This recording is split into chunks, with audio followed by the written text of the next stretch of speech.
لڑکی اپنے ہونے والے شوہر سے یہ نہیں کہہ سکتی کہ جب تک میں آپ کے نکاح میں ہوں آپ دوسری تیسری یا چوتھی شادی نہیں کر سکتے. کیوں؟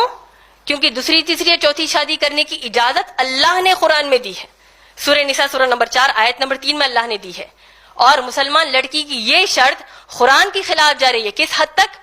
کہ اللہ نے سورہ محمد صلی اللہ علیہ وسلم کی آیت نمبر 9 میں کہا، 7 سے 9 میں کہا کہ یہ لوگ یعنی چند مسلمان ایسے ہیں جو اللہ کی نازل کردہ کتاب یعنی کتاب کے احکامات میں سے چند چیزوں کو ناپسند کرتے ہیں تو اللہ ان کے تمام نیکیوں کو برباد کر دیں گے. اور یہاں تک اللہ نے سورہ محمد صلی اللہ علیہ وسلم سورہ نمبر 47 کی آیت نمبر 25 اور 26 آپ پڑھیں گے.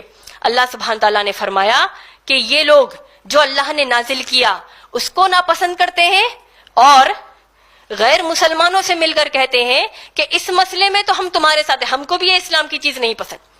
تو اللہ سبحانہ تعالیٰ فرماتے ہیں کہ موت کے فرشتے کیسے ان کی روح قبض کرتے وقت ان کو چہرے پر ان کی پیٹھ پہ مار مار کر ان کی روح کو قبض کریں گے اور کہیں گے کہ کیسے تو نے اس چیز کو پسند کیا جو اللہ کو ناپسند تھی اور اس چیز کو ناپسند کیا جو اللہ کی پسندیدہ چیز تھی.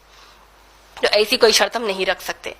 اس کے علاوہ صحیح بخاری جلد نمبر 7 حدیث نمبر 5090 میں اللہ کے رسول محمد صلی اللہ علیہ وسلم نے ایک بہت اہم نصیحت نکاح کے تعلق سے کی ہے. وہ کیا ہے کہ کوئی بھی مسلمان مرد نکاح کرنے کے لیے ایک دیندار لڑکی کو چنے گا. اور اسی طریقے سے مسلمان لڑکی بھی اگر کسی سے نکاح کرنا چاہے تو کسی دیندار مرد کو چنے گی نکاح کے لیے. میں آپ سب کو بتا دوں میری جو بنیادی قرآن حدیث کی روشنی میں جو تعلیم اللہ نے دی ہے، دینداری سے مراد آپ کس کو لیں گے؟ اس کو آپ بنیادی طور پر معاملت داری سے لیں گے. یعنی ہونے والا آپ کا جو شوہر ہے کیا وہ اپنے ماں باپ کے حقوق ادا کرتا ہے کہ نہیں، اس کے ساتھ ساتھ دوسرے رشتہ داروں کا حق ادا کرتا ہے کہ نہیں، حلال کماتا ہے کہ نہیں، اسی طریقے سے وہ خیرات و صدقات کرتا ہے کہ نہیں، رہن سہن میں سادگی پسند ہے یا نہیں. یہ معلومات کریے، نہ کہ یہ معلوم کریے کہ کتنا کماتا ہے، کون سے جہنمی ہیرو کی طرح لگتا ہے، کتنی پراپرٹیاں ہیں. اس کو ترجیح نہ دیجیے. تو ایک بنیادی بات آپ سب کو بتانی تھی. اس کے علاوہ آپ دیکھیے اللہ کے رسول محمد صلی اللہ علیہ وسلم نے جو مہر کے تعلق سے ہم کو بتایا ہے کہ مسلمان عورت کو جو مہر جو اس پر فرض کیا گیا ہے کہ اس کا حق ہے لینا، لیکن ہم کو قرآن حدیث کی تعلیمات سے یہ سکھایا جاتا ہے کہ آپ مہر کو اتنا بڑا چڑھا کر مت لیجئے کہ رشتہ قائم ہونے کے لیے مشکل پیش آ جائے. یہ بھی ایک چیز ضروری تھی. میری تقریر کے دوران جیسے میں نے نکاح کے تعلق سے ولی کی موجودگی کا ذکر کیا تھا، اس میں ایک چیز کو واضح کرنا چاہتی ہوں. وہ یہ ہے کہ ولی قرآن اور حدیث کی روشنی میں اگر کوئی کہے کہ صرف باپ ہوگا لڑکی کا تو یہ بات غلط ہوگی. ولی اس کا باپ ہوگا ٹھیک ہے، لیکن صرف باپ ہونا کہنا یہ قرآن حدیث کی تعلیم سے ہم کو کوئی دلیل نہیں ملتی. مثال کے طور پر اگر کوئی مسلمان لڑکی اس کا جو مسلمان ولی ہے یعنی اس کا باپ ہے، مسلمان لڑکی کسی مسلمان لڑکے سے نکاح کرنا چاہتی ہے اور ولی جو ہے وہ اجازت نہیں دیتا، نہیں مانتا، تو اسلامی حکومت کے تحت جو قاضی ہوتا ہے یعنی اگر عام اعتبار سے بھی حکومت کے تحت جو قاضی ہوتا ہے وہ لڑکی کے دوسرے لازم شرائط کو پورا کرتے ہوئے نکاح پڑھوا دے گا. کیوں؟ کیونکہ اسلام میں لڑکی کی مرضی جو ہے وہ زیادہ اہم ہے بنسبت ولی کی موجودگی کے.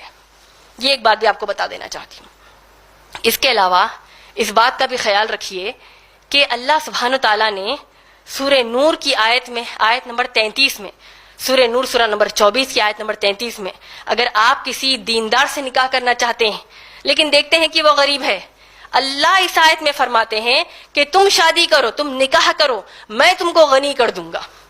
یعنی اگر کوئی مسلمان عورت دیکھے کہ جس سے وہ نکاح کرنا چاہتی ہے وہ دیندار ہے لیکن وہ غریب ہے تو اس کو چاہیے کہ انشاءاللہ وہ نکاح کر لے، کیونکہ اللہ اس مسلمان عورت کو اس مسلمان مرد کی زندگی میں خوب خوشیاں، خوب انعامات کا اللہ اس کو ذریعہ بنا دیں گے. تو یہ انشاءاللہ بات کا لحاظ رکھیے. اسی اعتبار سے جیسے میں نے کہا کہ مہر بڑا چڑھا کر مت لیجیے، جو منیمم مہر جس کو آپ کہہ سکتے ہیں. احادیث میں جیسے لوہے کی انگوٹھی کا ذکر آیا ہے، صحیح بخاری جلد نمبر 7 کے بے شمار احادیث میں آیا ہے. ایک صحابیہ آئی، اللہ کے رسول محمد صلی اللہ علیہ وسلم سے کہا کہ یا رسول اللہ صلی اللہ علیہ وسلم میں آپ سے نکاح کرنا چاہتی ہوں.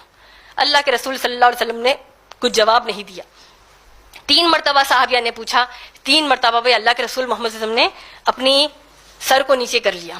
ایک صحابی آیا اور کہا کہ یا رسول اللہ صلی اللہ علیہ وسلم میں اس خاتون سے، اس صحابیہ سے نکاح کرنا چاہتا ہوں. اللہ کے رسول محمد صلی اللہ علیہ وسلم نے آج کی طرح، آج اگر ہمارے ساتھ کچھ ایسا واقعہ پیش آتا تو ہم لڑکی سے پوچھتے کہ جہیز دینے کے لیے کیا ہے. اللہ کے رسول محمد صلی اللہ علیہ وسلم نے صحابی سے پوچھا کہ مہر دینے کے لیے کیا ہے. اور صحابی آپ سوچئے کتنے غریب تھے کہ ان کے گھر وہ جب جا کر ڈھونڈ کر آئے تو لوہے کی انگوٹھی تک ان کے گھر میں موجود نہ تھی. تو اللہ کے رسول محمد صلی اللہ علیہ وسلم نے کتنا پیارا مہر طے پایا کہ جتنا قرآن آپ کو یاد ہے وہ قرآن اس صحابیہ کو یاد دلا دینا نکاح کے بعد، یہی اس کا مہر ہے. تو ماشاءاللہ اللہ کی توفیق سے بھی جب میرا نکاح جناب عمران سے جب ہوا تھا تو میں نے بھی مہر کی یہی مانگ کی تھی کہ وہ مجھے دعوتی کام کے لیے دائی بنا دے الحمدللہ. تو یہ چیز مہر کے معلومات الحمدللہ ہم کو ہو گئے.